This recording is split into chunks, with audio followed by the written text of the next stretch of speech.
Hi everyone, this week we're talking about monetization, basically how can you make money with this influencer account that you're building. So there's a bunch of different techniques that you can use for earning money off your account, and we're going to briefly go through each one of these. We're going to start with advertising, so that's actually showing ads on your page. Affiliate links, which is where you get a percentage back from links that take people to another site. Referral programs, which are similar but sort of a little more formal, where you get some percentage of money if people go sign up or buy things from other services. Sponsored posts, where people pay you to put a post on your page advertising their product. Licensing your content, so people pay you for your photos or videos. And selling merch. So let's start with advertising. The basic idea is that you earn a fee for showing ads on your page. This can be done per impression, per click. Sometimes it's done per purchase, but that gets a little more into the affiliate programs that we'll talk about later. You generally will show these ads in line with your content. They don't work all that great on traditional social media, Facebook, Instagram, Twitter, because you can't show ads there unless people are paying you particularly to post those. You can't use these ad services that just put the ads in the content. But they are very good with YouTube, where you can directly connect YouTube with Google AdSense, and then those ads will show with your video. So those may be the ads that kind of play the videos at the beginning, that go over the video in the middle, or that show up surrounding the video when it's playing. And then blogs, of course, have always made their money pretty much doing advertising, using AdSense or other ad services that show ads either in the middle of the posts or along the side. So I'm going to take you just a quick look at Google AdSense so you can get an idea of what this looks like. So this is my Google AdSense account. As you can see, I don't make a lot of money on this. I don't really use this with my main social media stuff. I primarily make money here for ads that I have on non-class videos on my YouTube channel. So I've got a lot of tutorials that sometimes I use for class, but I generally just make for the public that get a lot of views. And so, I'll get, you can see the threshold for getting paid is $100. So my last payment was $101.52. I probably made that over 3 or 4 months, just with ads kind of passively running alongside those YouTube videos. I do post a ton of YouTube videos for the Golden Ratio account. And I tried monetizing those for a while, where I would have just kind of, display banner ads next to the video, so there were no video ads, nothing interrupting. But the videos I post there tend to be short. Even though they get a lot of views, 1,000 views a day, very few people clicked on those ads, and so at some point I just gave up bothering to turn them on because I wasn't making any money with them. So the way that Google AdSense works is that once you sign up, they give you a little piece of JavaScript code, if you're using it on a blog, that you put into your blog's page code. Some blog services now will have an option for you to just directly connect to AdSense, so you just put in your account information and then it automatically puts that in there for you. With YouTube, you just turn that on within your videos, so there's a monetization option. You turn that on just by clicking a little button, and then it connects it to your AdSense account. The ads are automatically displayed, you pick how you want them to show up, and that's it, and then you get money. So if you're doing a lot on YouTube or with blogs, this can be a great way for you to make some extra money. Affiliate links are another really easy way to get started making money off of your account. So in this case, you are linking out to products for people to buy, and there's a special code that identifies you that goes in that URL. And then if people buy things through that link, you get a percentage back. People don't get charged any more. You just get basically a finder's fee that goes along with that. And it can be something like 5% is pretty normal. And it varies based on the service, but 5% is pretty typical. Amazon Associates is a great way to do this. So if you're linking to stuff that most people are going to buy on Amazon, that's an easy way to start. Again, let me flip you over to my account here. Okay, so, again, I don't do a ton with this. As I've mentioned throughout the semester, I'm not really living off of my social media accounts, and so I'm not pushing this. But you can see, so my total earnings, this is for all of July, $13. And this is kind of doing nothing. This is just stuff that's floating out there. So for an Amazon Associates link, you basically sign up for this account. It's free. And then if you want to create a link to something, so let's go here to take a look at this. Product links. You can basically search for any product in the Amazon catalog, and the tools that they have here will create for you a link to that. So let's see. Let's pick up one of my things. I have a few books that are up there. Okay, so here's my books that are on Amazon. So this is our Golden Ratio Kids book, and we can do get link for that. And so there's a few options for the links. Here we get text and image. So if you were to put this like into a blog or something, it would look like this. For social media, you probably just want text only. And so here there's like a bunch of HTML. You can just do standard link, and this gives you a big long URL. The nice thing is on social media, those automatically get shortened so it doesn't look like this big blob of text. But you can also do a short link if you want. And then if you post this link, when people click through to that, and they buy something, you get a percentage of whatever they buy. And that's not just the thing that you linked to. So if I link them to our book, which is $6, and they buy the book, I'll get whatever, 5% of those $6. But if they also buy themselves, I don't know, a $3,000 jet ski, I get 5% of that jet ski as well. And I find that when I'm doing this, often the majority of the money I make is stuff that people either already had in their carts, or maybe that, now that they're on Amazon, they decide they need some other stuff. Most of the money that I earn through these affiliate links is stuff that people were going to buy or decided to buy independent of what I linked them to. And buried deep in here, you can see lists of like what are the actual products that people bought, and how much did you earn for each one. So some people make a ton of money doing this. You'll actually see this on like media websites. So Slate magazine, for example, like they have little articles that they'll run all the time that's like, here's the 10 best toys for your kids this summer. And it's a journalistic article, like people have written it and, researched it and tried the products and have thoughts on them. But it's not very deep. It's a pretty shallow article. And the point of it is that they link to those products on Amazon and then earn a percentage back. Also really common on blogs. So if you have a cooking blog, people will link to all sorts of tools and products that people will need for the recipe, and then they earn a percentage that way. Some places just straight up do it. So you can get just a generic link to the Amazon homepage, and they'll say, if you want to buy anything from Amazon, go through our link, because we get a percentage back. I will use it, not so much. I mean, sometimes I'll use it on the Golden Ratio page. People will ask me, what kind of brush are you using, or where did you get that leash for the dogs? And if I am motivated and I remember, I'll make an affiliate link instead of just copying a regular link to it. So I get some percentage back. I also do it a lot on my professional account when I'm asked for book recommendations. So it's not actually that often overall, but sometimes people will be, what are your 3 favorite books on information visualization? And again, if I'm motivated, which the total shows I'm not all the time, I'll make an affiliate link for that. So this is a really easy way where even if you have a small account, if you find a product that you really like, or if you have something cool that people are asking about, set up one of these accounts on Amazon Associates, make your links. It takes a little bit of time to make the link like I did there, but use that when you share links to stuff, and that's it. And then you're going to earn a little percentage back. So it's a really easy way, even if you don't have a big following, to start jumping into thinking about how to make some money through your account. Now, Amazon Associates is not the only affiliate program out there. If you dig around, there's all sorts of kind of websites that are services for helping people find affiliate programs. So there's tons of affiliate programs across lots of different services. It's hard to make money on those like with a particular store. So like I know I follow on social media a lot of people who are big fans of Lily Pulitzer.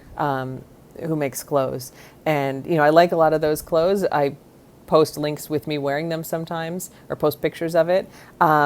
And if they had an affiliate program, usually you need to be doing sort of high volume. So if you're like a fashion blogger who's popular, you may be able to find a particular store like that has an affiliate program and make money, but it's a lot more challenging than with Amazon, which has a really low bar to entry. But if there's certain kinds of products that you're looking at, or if they're a little more specialized or not something that's primarily on Amazon, totally look around for those and you may be able to make some money that way. I definitely have tried it in the past with less luck, but I wasn't, a super dedicated person looking for those affiliate links. Okay, referral programs is sort of the next step from affiliate links.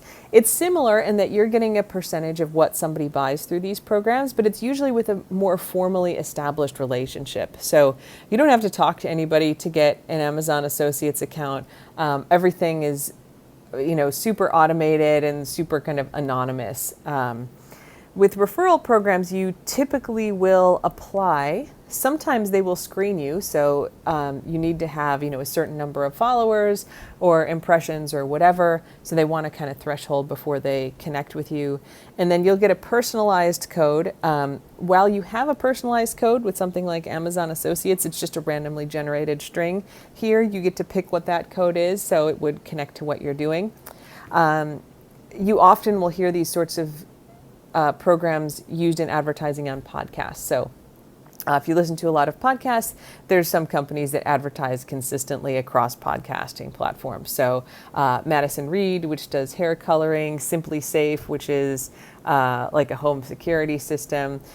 You hear these on all kinds of different podcasts, and they'll always tell you use promo code whatever, and then you get like a certain % off. But more importantly, the people who host the podcast get a percentage of the money that you spend.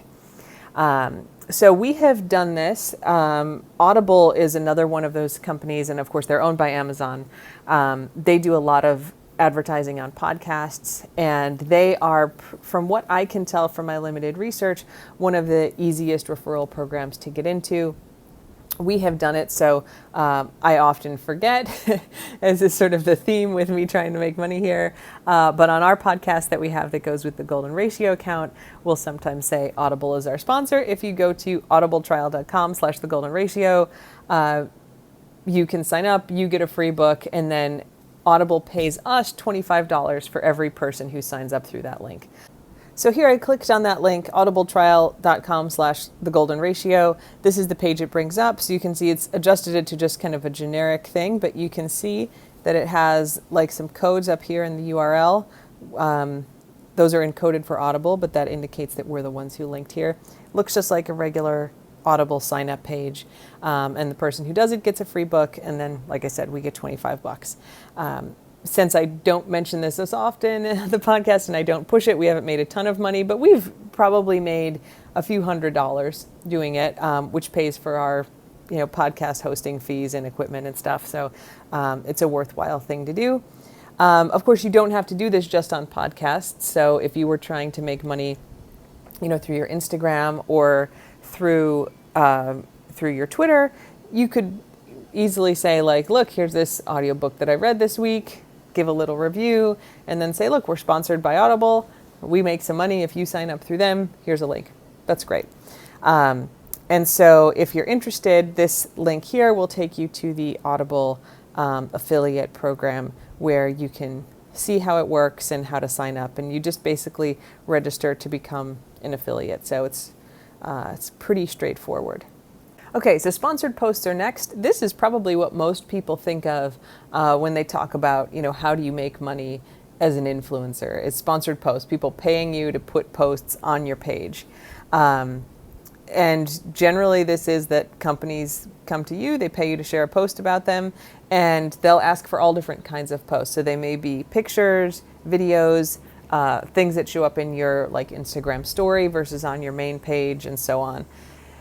These can come in a few different ways. So sometimes you're just straight up paid to do it. So, I give you $15 and you put a post up that links to my product. Sometimes it's done where you only get paid if people go through your link. So I say, I'm selling whatever pots and pans. Here's a personalized link for you to share to the pots and pans, and you get 35%. So it's a little bit more like a referral thing. Sometimes you'll stumble into it, and I did this accidentally once, where there was a company that's like, hey, we're looking for, partners. This was on my running page. We're looking for kind of fitness influencers to write about our like new shake powder. And so we'll send you a little influencer kit, and then you can, share however you like. There's no requirements for what you do. So they send me this influencer kit, and the shake powder was terrible. And and they're like, okay, you have to do 3 posts. And I'm like, I think your shake powder is terrible. And they're like, well, you're not sharing your affiliate code, whatever. And so it was one of those things where I thought I was getting into a situation where it's just like, here is a sample, like, please review it. And if you want to make some money off it, you can, into something where they're like, this is sort of a sponsored post. Like, we have given you product instead of money, but we expect, 3 posts, including one in your stories. If you really know the product and believe in it, that's great. Typically, you're not going to be seeing that until you're much bigger. Where people are, just straight up offering to pay you, and it's for products that you typically would use. You will probably get approached once you reach a certain size by companies that want you to promote their products. Typically, they're not straight up going to pay you. Sometimes they'll actually ask you to buy their product, and then they'll give you a code to share, and that will be more like a referral program. I'm not saying not to do those things, but you do want to think about, is it the way that you want to go? Because it can actually end up costing you money. Not a ton of people are necessarily going to buy stuff through those links, especially if it's a product that you've never heard of and they've never heard of. So be choosy about who you pick to partner with. Once you do start getting offers for people to just pay you for content, it likely starts with like a shout out. So someone will say, how much for a shout out? $10, $15. And that means you put up a post for them with their product and a link to their thing, and they pay you the 10 or $15. Again, it's not bad to do that, but you really want to think about what your strategy is with it. Because if your page becomes full of these like sort of irrelevant content, which a lot of those paid shout outs tend to be just stuff that's only vaguely related to what you're doing, and they're not necessarily products that you believe in. Basically, you're just putting ads on your page. Is that going to drive away your followers? Does that kind of ruin the connection that you have with them? So that said, once you get bigger, you can really make money on this.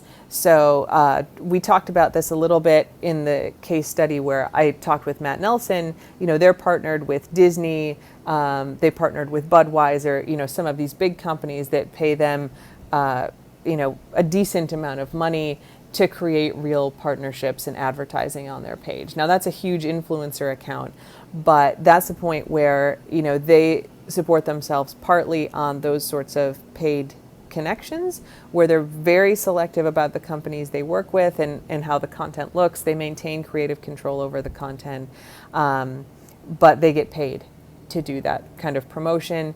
And then they also sell merch, which we'll talk about in a bit.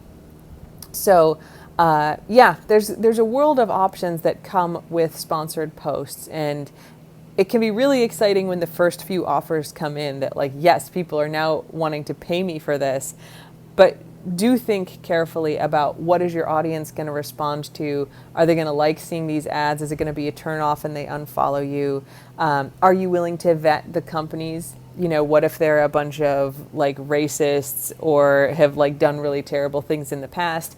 Are you going to check the controversy around those companies potentially, research their background so you're not supporting them if they're doing bad things, because that can come back to haunt you. So it may be that you wait until you're bigger. I am certainly not opposed to doing sponsored posts, though we haven't ever done any. But we've had offers from some big companies that everyone would have heard of to maybe do some sponsored content. And we've so far decided that it's not a good fit. But I'm not committed to that as like a permanent stance. If I find a company that's a right fit, including some that we've talked to before, we may end up doing one, but it's something that, I think really carefully about, and I want to make sure that whoever we end up partnering with is a place where, like, I really like their stuff. I would talk about it for free, except you shouldn't give your stuff away for free. It's something that I really support and I want to share with my audience. Okay, licensing content is a really interesting option, and it'll be relevant to some of you and not others. The idea here is that you take pictures or videos of things that media organizations might want to use or share, and you charge them to use it. So you can do that directly. So you may, if you make a cute video, and so we obviously have a lot of cute dog videos, there may be places that come to you and say, hey, can we share your content? You want to think really carefully before you say yes to that. There may be some places where it's like, of course, like you can share it for free, I give you permission. I have always done that with Matt Nelson from Dog Rates. I've sent him pictures before to be like, hey, do you want to post this picture? Sometimes he's seen stuff that we posted and asked, hey, is this something that you're okay with me sharing? And I've always said yes. It's been great for what we do, right? His audience is the kind of people that we think would like our pages. It's really good exposure to that audience, and brings in a lot of followers every time we do that. And I also like him and I like what his stuff represents. We've also done that with Gideon from I've Pet That Dog, which is another very popular account, where he shares pictures of people's dogs. Before COVID, he used to actually pet their dogs, and we've met him in person. But that's where it's like, sure, of course, go ahead and share this. If it's a company that's like a media company, so that could be like a television station, or kind of a media conglomerate that has kind of online, and other media, or just internet companies that are way more popular than you. So think something like, if we just switch over here, like Lad Bible is one that takes a lot of other people's content and does fine with it. So they have 2.5 million followers. They're on a bunch of different platforms, and they kind of share entertainment news, cute videos, photos. So if a company like this wants to post your content, one, you can see that these aren't generally crediting the original sources. And the question is, why, right? Why are they not doing it? And that's because they're actually paying for this content. So they have bought content from us before, where they want to put one of our cute videos on their page because they think they're going to get a lot of views. They want to put their own advertising around it. And we say, sure. And then they pay us some amount of money for that video. Same thing goes for photos. You are most likely to get this kind of attention if you catch some sort of interesting event in action. So you may produce videos like we have that get attention like this, but it also could be that you're out and you see a tornado and you capture a video of the tornado. News stations want to use that. They'll ask you straight up, can we just have permission to use your video?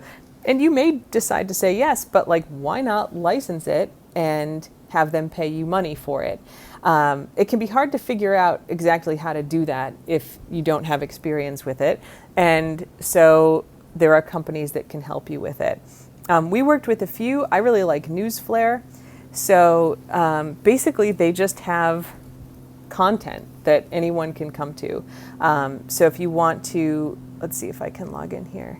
So if you want to sell a video, you can say, okay, I caught a video, say, of this tornado. You upload your video here, or if you have it on YouTube already, you can put in a link. And then you go ahead and put in other information. So you title it, you put in a description, date, time, where it was taken, add a whole bunch of keywords, and then every major media company is connected to not just Newsflare, but all of these sort of content licensing places. Newsflare sets the price for these videos. They keep a pretty significant percentage of the fee, maybe half. So they want to sell it for the most amount of money possible. If you have a video that's in high demand, right, you catch a tornado or like a plane crash, something that all sorts of news stations are going to want to air, they'll charge more for it. And then you get a percentage and they just send it directly to you in PayPal. So we have found this to be a really useful and interesting thing. You can also do this kind of licensing if you pick up on internet trends. So I'm going to see if I can log in here. There we go. So for a while, maybe a year or 2 years ago, the egg challenge was going on social media, which was a thing where you gave your dog an egg and had them put the egg in their mouth, and the question was, do they crunch the egg or do they keep it whole, basically. So here we can look at our page. And so golden retrievers are notoriously good at this task, and so we had uploaded our version of it here. People Magazine bought it. A few other people bought it, so we made a few $100s. Here's another one where this is just literally like in our living room. Hopper was playing with her ball, sort of. This is the entire video. It just goes on for 30 seconds like this.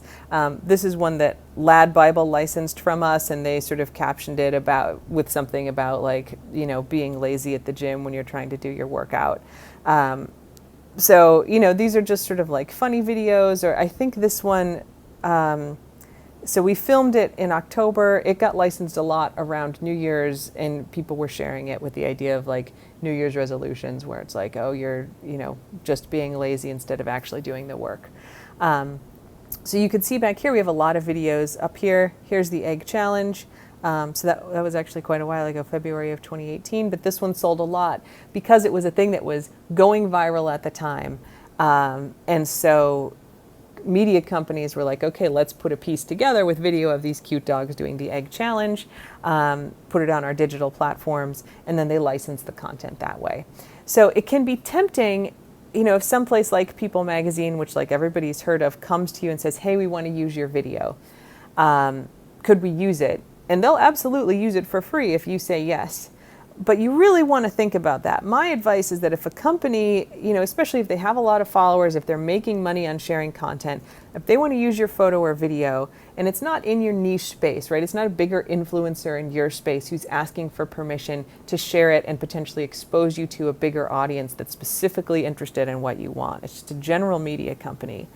If you get one of those requests, my advice is immediately go to a place like Newsflare. Like I said, there's other ones, so I'm not trying to specifically recommend them, though it's worked great for us. Go to Newsflare, upload your video, put in a description, and then you immediately get a link to that video on Newsflare and respond to the media company saying, yeah, you can go license it from Newsflare, here it is. You're not really losing much. If they say no, so they're not going to use your video, and it's fine. If they do go use it, you can file a copyright claim, or Newsflare will do that for you. A lot of these licensing companies will go find people who are using the videos that you have licensed to them and post takedown notices for you. So they'll protect that copyright for you. If they do use it, then you're going to get paid for it. So be really careful about just giving your content away. If you're trying to be an influencer, you don't need to be that guy who like sees the news camera and is jumping around behind waving just to get attention being on the TV, right? You're trying to be someone who's like building a career out of, or at least building a popular persona out of creating content that people want to see, and you should totally be paid for that. So that said, we've allowed people to use our content all the time without charging them for it. But we're very careful about, where is it strategically good for us to let people use that content, that either these are people that we want to reach, we want people to hear this message, or these are people who are likely to follow us, or we just really like the people who are running these accounts. I mean, we do that too. Or, is it a place that's like sort of anonymous, big company, they're just making money off of this, in which case, yeah, they better pay us. So, again, this isn't our main business. There are people where it is. So like storm hunters, they'll go out and take lots of videos of tornadoes and natural disasters. The biggest ones do their own licensing, but if you're kind of an amateur storm hunter and you catch good footage, this is how you can make money to support your hobby. So it's an interesting way, especially if you're making content that's sort of viral, that people are attracted to, you can earn some money. And then selling merchandise once you have a big enough following is a great way to do that. The rise of on-demand printing makes this really easy. So some places that sell merch, they print it themselves, right? So they'll come up with a t-shirt design, and then they'll take pre-orders, or maybe they'll just order a whole bunch of t-shirts and then they'll put them up for sale, and you handle kind of everything: printing, shipping, everything beginning to end. We have done some of that, especially with virtual races we run. It's kind of a pain in the ass. It can be really hard. Stuff gets lost in the mail, people change their minds, you run out of stock. And just doing, a lot of printing and shipping it can be a little bit tiring. On-demand printing means that you take your designs, you put them up on sites that already exist. They basically take orders one at a time. So when someone orders one of your t-shirts, they print the t-shirt, they ship it to the people, they handle everything. They collect the payment.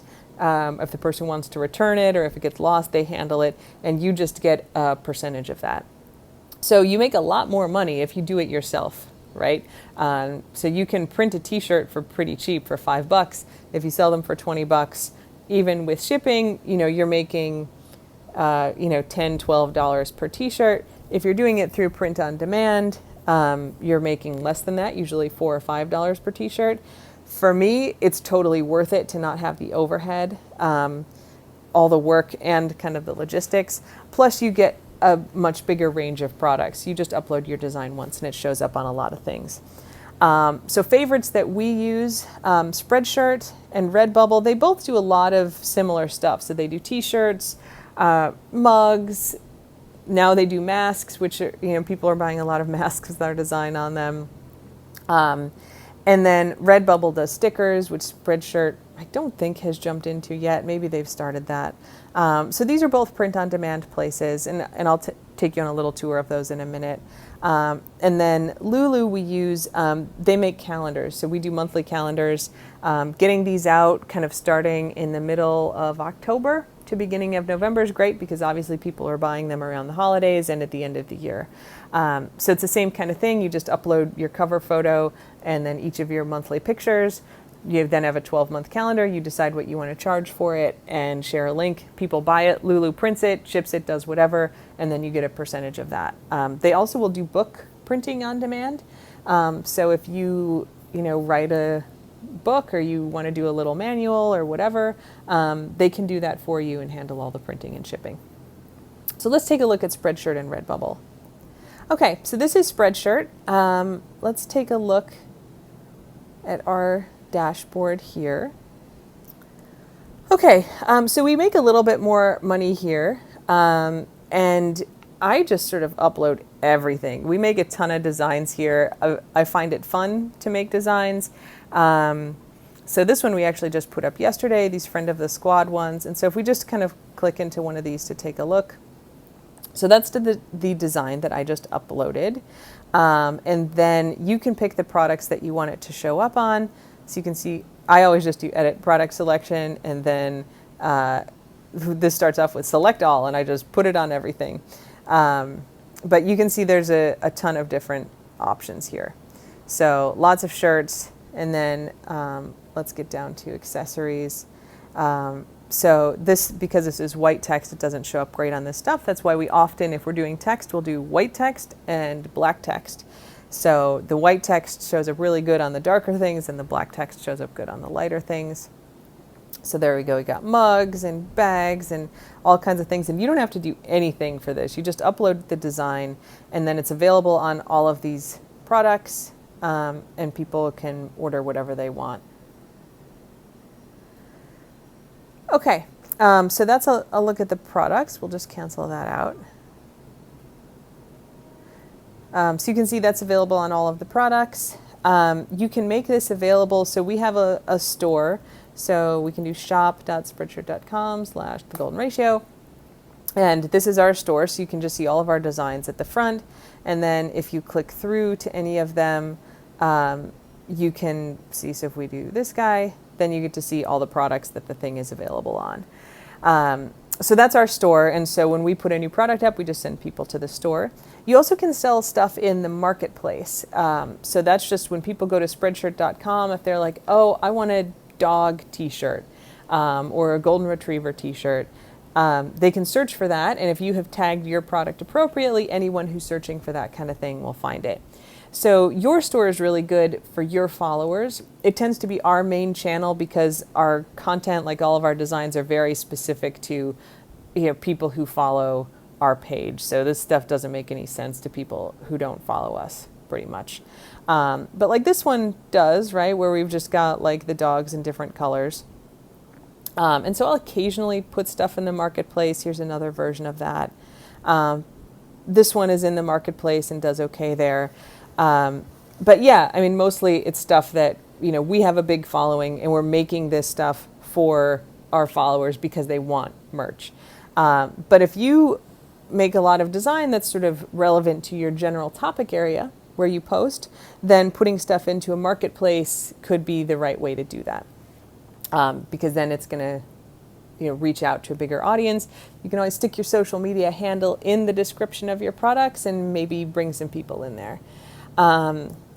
If we go look at Redbubble, we'll try to bring that up. It's similar. It's a little more art focused in their themes. They're kind of designed for artists, but it does a lot of the same thing. So we put most of our designs up here. They tend to have, and this isn't true for everywhere, but they do have printing facilities also in Europe. And so it can be cheaper for international people to order through Redbubble. But you can see we got most of the same designs and a few other ones here. So we put some of our photos up here that people really like because they'll order prints or books and stuff with them that isn't stuff that Spreadshirt does. So here, I guess we put this on one shirt, but most of it's other stuff. So it's on cases and prints and books, and then we sell a ton of stickers through Redbubble. I think it's a sort of go-to place. You don't make much money on it. I think we make 40 cents for every sticker that we sell. But it's a little bit here and there, and all the channels together add up. And so they also, have an option where your stuff is visible in a marketplace as well as on a store with an individual link. So, on-demand printing is a great way to get started with merch. Like I said, the amount that you make is, probably half, but the amount of work is zero. You just do the design, put it up there, and you don't have to do anything else. It puts your stuff on a lot of products. It makes it visible to a lot of people. You can always try making it available through marketplaces, so maybe an audience outside of your page can find it. But, especially around holiday time, November and December, you can make a lot of money on this. Before I started doing social media influencing, I was just doing kind of designs like this and selling them on Cafe Press, which at the time was sort of the big player in the on-demand printing space.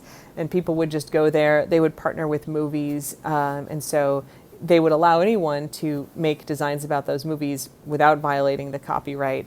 And that was sort of like my side hobby. And I made enough to pay my mortgage most months just through the designs that I was putting up there.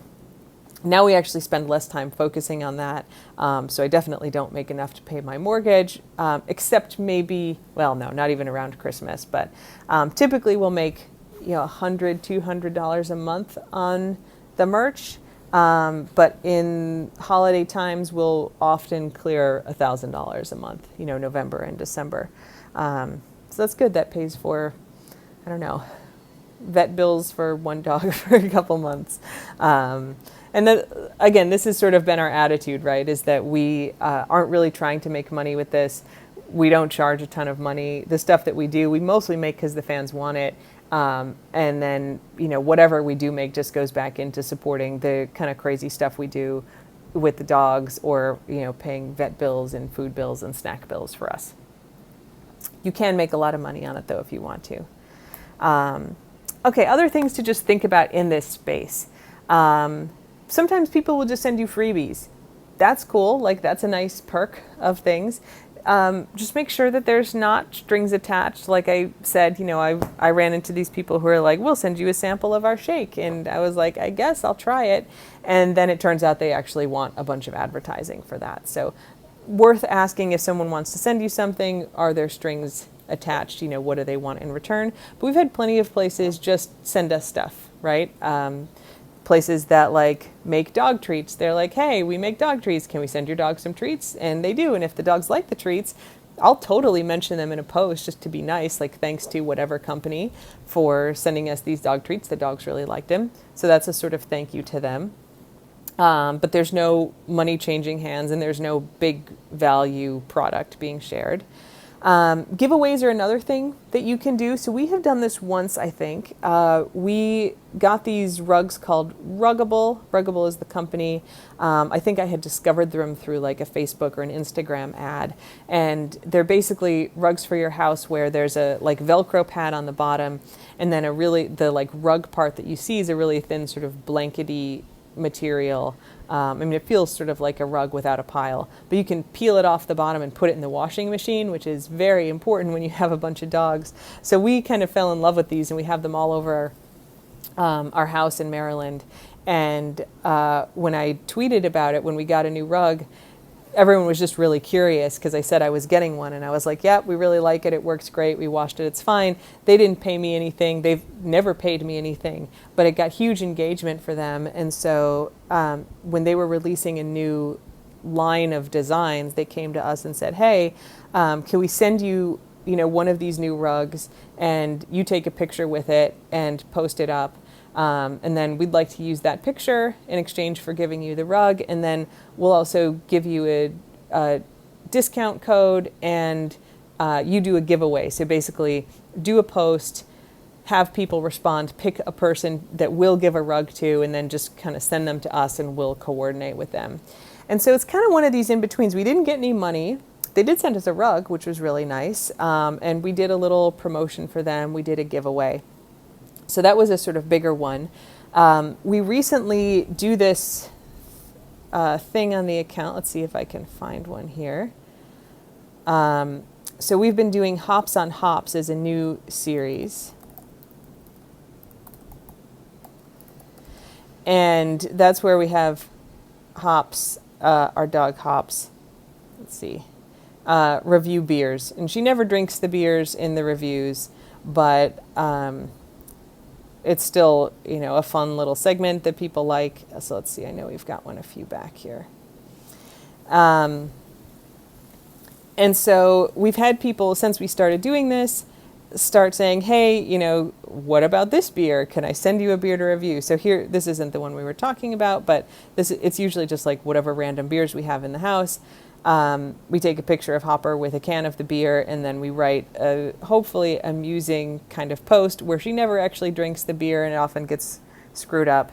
And so we did a few of those, and Michelob Ultra reached out to us and said, hey, we love your Hops on Hops. We'd love you to review our beer. They didn't send us any beer, but they're like, if you do, let us know, and we'll send you like some of our swag that you can give away to your followers. So they sent us like some dog bandanas and some koozies, and so we did like a regular Hops on Hops post. We didn't tell them what we were going to say. And it was just, we didn't say the beer was good because it's a dog. But, we're like, okay, Michelob Ultra, that's what Hops is reviewing this week. And then underneath we put, hey, Michelob Ultra sent us a bunch of swag. If you want some, let us know. We mailed it out to people. If anything, it cost us money because we had to mail all the stuff out, but people really liked it. It was great for Michelob Ultra because it got them some engagement. People were happy to get some free stuff. And so, you're not really making money, but at the same time, if you're interested in maybe getting into that space, it gets you really good numbers. And the social media team at Michelob Ultra reached out to us afterwards, and they're like, can you let us know the kind of engagement numbers that you had on these tweets? Because it lets them go back and say, okay, when we give this stuff away, we sent her, this box of swag, and here's what people got. Here's how many clicks and likes and retweets and comments that we got. If you want to get into the space of doing sponsored posts to be able to say, look, we did this giveaway with Michelob Ultra, and we got, this many clicks and this many comments and whatever, it gives you a basis for maybe doing more of that paid in the future. So it's up to you. We thought it would be a fun thing to do where we weren't really endorsing Michelob Ultra, but we were like, made a fun joke about it and then gave away stuff to people who wanted it. Reviews are an interesting way to potentially get yourself into the space of getting stuff or maybe getting paid, but usually getting stuff. So if you're a product reviewer, and that doesn't have to mean your whole blog is or your whole account is just about reviewing products, but if you do go in and occasionally go like, hey, here's some new stuff that we tried, and do a really thoughtful review of it, that companies will look for this. And so if you are kind of tagging whoever you review, I think the reason, for example, that Michelob Ultra reached out to us is that we had reviewed Budweiser simply because it was what we had in the house at the time. But they obviously have something that monitors the hashtags of, all these different beer brands. So they saw that we had tagged Budweiser. Our posts get a lot of engagement, so they're going to surface up to the top, and then that can bring a bunch of different companies to you. So if you're reviewing stuff, tag the companies, be thoughtful about it, and it may bring either those companies or others to you wanting you to review their products, in which case, if they're doing it right, they will offer to send you some for free, and then you can review them. And then finally, just to add on here, I know a few of you are doing this, but it's worth talking about that you may be using social media to support your existing company. So if you have a company that's already selling stuff, you don't need to do any of this other stuff. In fact, you may want to explicitly not do some of this other stuff, and instead just use that following as a way to kind of build up an audience who might be interested in the regular products you're selling. Okay, so here is the big important caveat. There are rules about doing this, and you have to follow them. They're not just rules, they're laws. So you absolutely must disclose if you have a financial interest in links that you're sharing, if you're promoting a product, anything like that. This is the FTC, the Federal Trade Commission. They require this, and fortunately they have a nice PDF on disclosures for social media influencers. And this is basically if you're advertising, if you're sponsored, you have to disclose in a really clear and easy to see way that you're doing that. So this is why on some blogs and you sort of see in some places, like at the top of every post, it'll say this post may contain affiliate links. So if I link you to products, I'm getting a percentage back from that. You'll see on social media like hashtag spawn or hashtag ad at the end of a post that's an ad.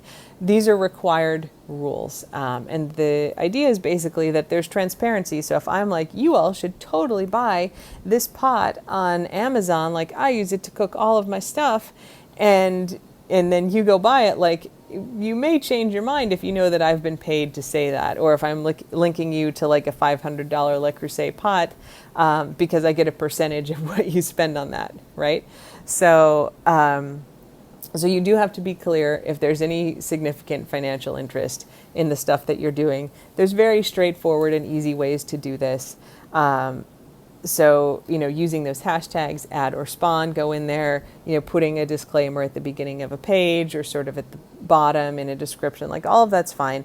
And so this PDF has, very clear rules about when you need to disclose things, how you do it, and you should follow these rules. So we always do this kind of thing. So if people send us stuff, we say thank you to them for sending us the free thing. On our podcast, when I remember to say Audible's our sponsor, the very first thing I say is Audible is our sponsor. And I also legitimately love Audible and spend probably way too much money on audiobooks. But I always start by saying that they're a sponsor. And so if you're going to do any of this, you should review this document because it has rules about what you're allowed to say, what you can't, and how you disclose things. So don't get yourself in trouble. Not that they're going to come after small influencers, and there's especially on social media, a ton of people who don't follow these rules and disclose ads. But it's good practice, and as you get bigger, you may get investigated if you do it wrong. You're not going to go to jail for this, but still, learn to follow these rules. document, as you saw, it's really easy to read, it's short, and it just shows you what you should do. Don't try to get around it, just do what you're supposed to and you'll be fine. So there you go. There's a medium length overview of different ways that you can make money on your account. And even if you're not at the point where you're ready to start jumping into all of this yet, it's worth thinking about, when might you do this? What are things that feel like, yeah, that could eventually fit in with my brand, or the topic area that I care about. This is a way I might want to make money. Or no, none of this feels good. I really want to stay away from some or all of it, and why that is. And that's something that I'll ask you to reflect on in the assignment this week.